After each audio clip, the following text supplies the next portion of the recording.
Hey everyone, welcome back to my channel. It's Dr. Alessandro, and in this video we're going to be talking about staying late or staying after hours in order to perform treatment. Now, this was a topic of conversation on a couple of different Facebook group sites, and I want to let's circle back to it.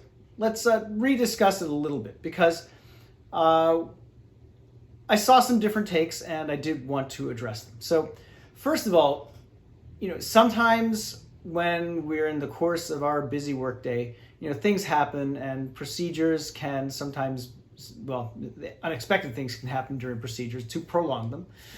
Sometimes if something starts at the beginning of the afternoon and it goes late, then it snowballs. And so the rest of the afternoon all goes late. And that happens to anyone and any office. And it happened at our office just a couple weeks ago. So we stayed late by about 15 minutes or so, 2 days in a row. So that said, sometimes that happens. And as long as it's not a pattern, that is, it's happening every single day, then, that's a part of the dentist life, if you want to call it that, the dental office life. We will all try to do our best, at least in my opinion, that's what I try to do for my team. I want everybody to get out on time, early if possible. That way they can go back to their families and recharge and relax and be ready for the next day. I want to take good care of my people, and that's what I try to do. Sometimes it works and sometimes it doesn't. And like I said, true in every office. Now, what are some legitimate reasons to stay after hours at an office? I did see some dental assistants bring these up, and they're absolutely right. Number one, trauma. If there's a trauma case that comes in late in the day, hey, guess what? That's something you need to immediately take care of and address and make sure that the person is receiving care and evaluation and can be stable when they leave. So if that happens, then hey, sometimes it will keep you after hours. It might not be many times, it might only be a few, but it's going to happen. So that's very legitimate. What's another one? Like a big infection. And so for whatever reason, the patient, hasn't been able to get in anywhere else. They get in at your office and they have a big swelling. Okay, well, hey, sometimes that'll also keep you late. If you have to do an incision and drainage, or do whatever else needs to be done in order to get the patient comfortable. Maybe give them local anesthetic, as well as giving them prescriptions and getting them to the pharmacy. So those are very legitimate reasons to stay late. Maybe an emergency extraction, maybe, depending. But then comes the flip side. What are the reasons why, or what are illegitimate or not really appropriate reasons to stay late? Well, say a doc decides that he or she wants to start a crown prep on a patient that just found a crown prep on in hygiene and wants to do it then and there, and it's maybe half an hour from closing time. Okay, that's not appropriate because that's just production. That's not something that's an emergency, especially if the patient's not in pain or really is okay doing it at any time. That's not an issue. That's not something that is an issue enough to be done immediately, right? To me, anybody that does that is just greedy. They're greedy. They just want money, okay? They just want their new Porsche, okay? I'm not going to start a crown prep half an hour before the end of the day. That's not going to happen. Not in my practice, and hopefully in many practices, that's the case. So I won't do it, and I know that a lot of other people won't do it. But for those of you who do, just why don't you take a step back and be considerate of your team?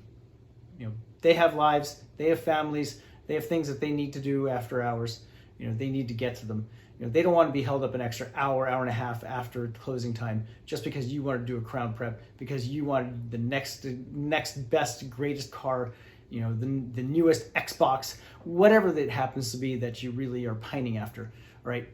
Not appropriate, okay? So that's true of any big production type of procedure, whether it be a crown prep, whether it be a big surgical extraction, whether it be an endo, starting endo 15 minutes, half an hour before the end of the workday. No. Starting an endo on somebody who is asymptomatic and you can give antibiotics to control the infection is not appropriate. Now, if they're swollen, yes, doing a pulpotomy to get them out of pain, or doing a pulpectomy and then incision and drainage, anything like that, yeah, perfectly fine. That's fine. You're not completing the endo. You're just starting it and getting the patient out of pain and trying to alleviate the swelling. Perfectly okay. Addressing the infection, addressing pain. cool. But starting or finishing an endo that's already been started where the patient's stable and you want to do it at the end of the day, no, that's not appropriate either. Just make sure you've got enough time, you and your team, to get things done and then, be able to go home and rest and recharge. Now, some people aren't going to care. I know that some docs, they just won't care. That's just the way it is. So dental team members, whether it's your assistants, hygiene front desk, whoever it is that is listening to this, that's watching my video, I wish I could say that all offices would be respectful of your time. That would be a great thing. That's my goal, is to make sure that things get better in our profession and that we do better. But I can only say what I can say, and I'm hoping to make an impact, and you'll see what the results are. So that said, staying late. Sometimes you have to. Sometimes there's no choice. Sometimes there are really good reasons to stay late. But